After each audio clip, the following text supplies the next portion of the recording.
Hello everyone, welcome to the next episode of SpongeBob Now. Today, I will be talking about Best Day Ever, and the gift of gum. First, I'm going to talk about Best Day Ever. Enjoy.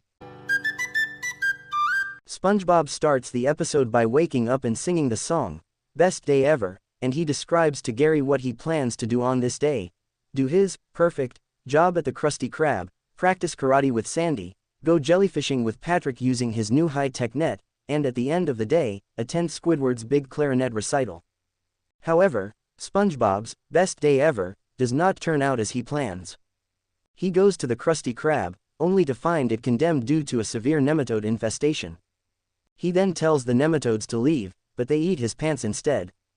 SpongeBob begins playing the Best Day Ever song with his nose, causing the nematodes to follow him. Mr. Krabs tells SpongeBob to keep playing and lead them as far away as possible, and he does so until they all fall asleep, including SpongeBob. He then goes to Sandy's tree dome for karate, but Sandy is busy trying to fix a leak in the roof of her tree dome. SpongeBob thinks that this is a trap, and attacks her anyway. Sandy hits him and sends him flying up to the roof, and his glove sticks to it, sealing the leak. Afterwards, SpongeBob heads over to Jellyfish Fields to go jellyfishing with Patrick, but Patrick explains that he has broken his net. SpongeBob gives him his old net to use, but he quickly breaks it as well. Finally, SpongeBob gives Patrick his brand new net and sits there watching as Patrick has fun jellyfishing with it. Finally, when SpongeBob goes to Squidward's clarinet recital, Squidward tells him that he cannot play in the concert because his clarinet reed is shot.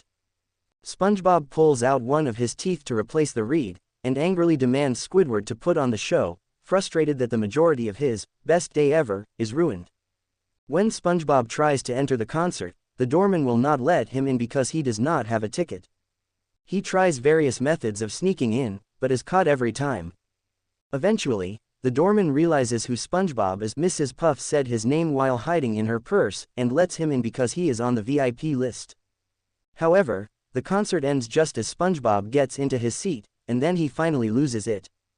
Reaching his breaking point, SpongeBob goes up on stage, rips the curtains and starts furiously complaining to the audience about how his best day ever was completely ruined. However, his friends go up and remind SpongeBob of how he helped them with their problems out of his kindness, and to make everything up to him, his friends help turn the tables, which makes SpongeBob smile. They hold a very expensive production in which SpongeBob performs his song, Best Day Ever, to celebrate his real best day ever with his friends by his side. After hours, SpongeBob is still singing, his friends are tired and sleepy, the audience has left the concert hall, and the janitor is sweeping the floor. As the episode ends with Squidward asking, "How long do we have to keep this up?" Mr. Krabs replies with, "Just till his little heart gives out, Squidward. Just till his little heart gives out." Next, I'm going to talk about the gift of gum. Enjoy. On Best Friends Day, Patrick gives SpongeBob an enormous wad of used gum he has amassed over his entire lifetime called Gummy, to start of the episode, and SpongeBob finds it a better gift than the one he is giving Patrick, a robotic butler.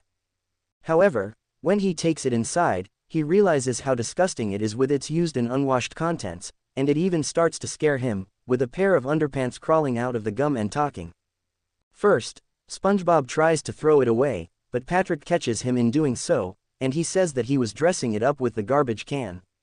Later, SpongeBob tries to bury Gummy, but Patrick catches him again, and he says that he dug the hole to be able to look at Gummy from below. Patrick insists that it must be displayed properly, and places it above SpongeBob's doorway. SpongeBob next tries to dispose of it in the night, and in the process frees several fish who were trapped inside it. He tries to pull Gummy off of his house, and fails, and flies towards the ball of gum and getting stuck to it in the process. The next day, Sandy passes by SpongeBob's house to see it covered in the sticky remains of Gummy, with SpongeBob hanging above his doorway. She tries to free him by lassoing a piece of Gummy onto a passing truck, which is almost able to pull it away. However, the plan backfires when she is ultimately pulled in by it, hitting SpongeBob's house and causing the gum to splatter everywhere, completely covering the houses of SpongeBob, Squidward, and Patrick in gum and trapping Squidward and Sandy as well. Patrick then appears, and SpongeBob tells him he can have Gummy back. Patrick then eats down all of the gum, making him super morbidly obese, but also freeing SpongeBob, his friends, and their houses. Suddenly, Patrick hiccups a massive bubble, which explodes and covers all over Bikini Bottom with gum. Patrick happily ends the episode declaring that this is the best friends day ever. And that is every episode of SpongeBob SquarePants Season 4 I talked about. Thanks for watching. Stay tuned for Season 5, coming May 1st. Subscribe for more videos. Goodbye everyone.